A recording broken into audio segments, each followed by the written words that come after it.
Assalamualaikum warahmatullahi wabarakatuh. Perkenalkan, nama saya Suryadi Sudirman. Saya dari STT Migas Balikpapan, jurusan D3 Teknik Pengolahan Migas. Saya akan menjelaskan tentang proses blending batu bara. Batu bara adalah salah satu bahan bakar fosil. Pengertian umum batu bara adalah batuan sedimen yang dapat terbakar. Terbentuk dari endapan organik, utamanya adalah sisa-sisa tumbuhan dan terbentuk melalui proses pembaturbaraan. Batu bara merupakan salah satu bahan galian yang tidak dapat diperbarui. Proses pembentuknya batu bara dan penyebarannya dapat terjadi secara horizontal maupun vertikal, dengan lapisan yang terbentuk bersifat heterogen. Karena sifatnya yang heterogen ini, batu bara memiliki kualitas yang berbeda-beda, walaupun tempat dan kejadian terjadi pada lokasi yang sama. Batu bara umumnya terbagi 5 kelas, antara lain antrasit, bituminus, subbituminus, lignit, dan gambut. Ini saya akan menjelaskan langsung metode penelitian batu bara. Tahapan metode penelitian batu bara.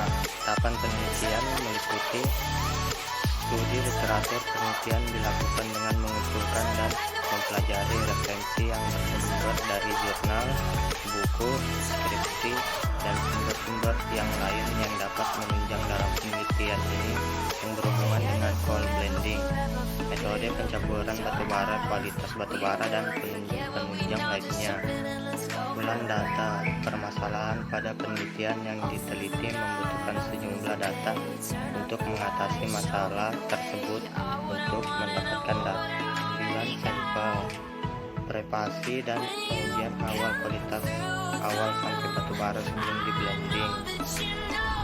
Prosedur pencampuran batu bara dan pengujian batu bara. Pengolahan dan analisis data berdasarkan hasil penelitian. Batu bara memainkan peran sentral dalam mendukung pembangunan ekonomi global, terutama dalam hal memenuhi kebutuhan energi. Saat ini 27% dari kebutuhan energi primer dunia dan 41% energi listrik dunia berasal dari batu bara. Pemakaian batu bara untuk bahan bakar pembangkit listrik di Indonesia juga semakin meningkat dan mengarah pada pemakaian batu bara tingkat rendah atau lignit yang mempunyai nilai kalor plus 4.200 kcal per kilogram, atau gross gas resist atau disingkat GAR. Walaupun memiliki PLTU, batu bara yang ada saat ini masih belum bisa menggunakan semua lignit yang tersedia karena beberapa lignit di Indonesia mempunyai kalor kurang dari 4.200 kalor. Blending batu bara kalori rendah dengan kalori tinggi adalah cara lain untuk menghasilkan kualitas batu bara dengan nilai kalor sesuai dengan desain PLTU. Blending batu bara dapat dilakukan dengan mencampurkan beberapa jenis batu bara di stockpile, di ban berjalan, di hopper, di crusher, di mesin penggerus, dan lain-lain. Pemilihan metode blending tergantung pada kondisi tempat akan dilakukannya blending, kapasitas fasilitas blending, akurasi blending yang diperlukan, dan jenis pengguna atau end user produk blending.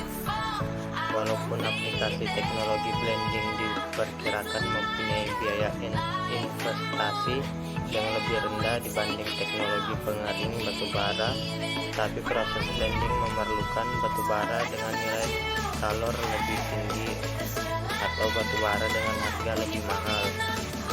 Makalah ini bertujuan untuk mengetahui keekonomian proses pengeringan dibandingkan proses blending untuk menghasilkan produk dengan nilai kalor tertentu, dengan cara membandingkan biaya produk masing-masing proses dan membandingkan biaya penyediaan batu bara untuk lokasi PLTU yang berbeda.